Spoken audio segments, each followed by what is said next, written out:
Europe 1, 7h24, Thomas Soto. La République, voilà un mot redevenu à la mode ces dernières semaines, ces derniers jours. Bonjour Raphaël Antoven. Bonjour Thomas. La République, les Républicains, comme le nom du parti que préside Nicolas Sarkozy, c'est votre sujet ce matin. Et oui, bonjour Nicolas Sarkozy. Bonjour. Le mot de République désigne à la fois un certain type de gouvernement et une certaine façon de gouverner, ce qui n'est pas pareil.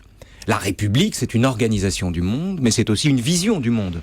D'un côté, pour le dire vite, l'ensemble des garanties qu'offre l'état de droit, et de l'autre, un ensemble de valeurs auxquelles tout le monde ne souscrit pas forcément. Pour le dire simplement, tout le monde est républicain, la République est universelle, c'est évident, mais tout le monde n'adhère pas aux valeurs des républicains qui sont un parti comme les autres. Est-ce que votre tâche d'homme d'État, de pédagogue, n'est pas d'expliquer aux gens la différence qu'il y a entre une institution et une opinion, au lieu de jouer sur les mots et, en spéculant sur une homophonie, de vous approprier le nom de République ? Ah, c'est une question. Justement, c'est central parce que, pour moi, quand j'ai proposé que nous appuyions les Républicains, c'était naturellement pas une façon de s'approprier le mot, mais de dire que pour nous, la priorité, c'était la République.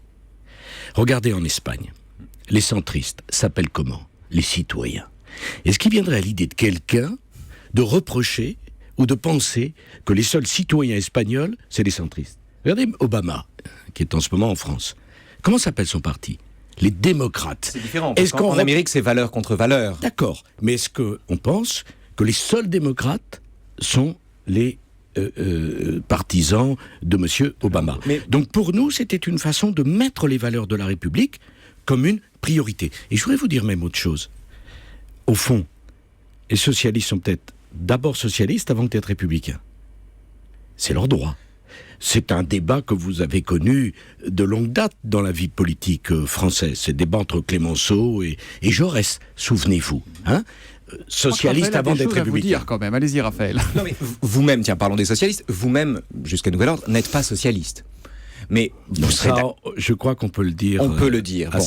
Bon. On a posé nos dossiers ce matin. Vous voyez, on a révisé. Mais vous serez également d'accord avec moi pour dire que les socialistes, dans leur immense majorité, sont de parfaits républicains. Est-ce à dire qu'il y a chez les républicains une place pour les socialistes ? Non, mais les socialistes mettent le socialiste avant la République. Moi, je mets la République avant toute autre chose. Parce que je considère que le problème de notre société aujourd'hui, c'est que la République a trop reculé.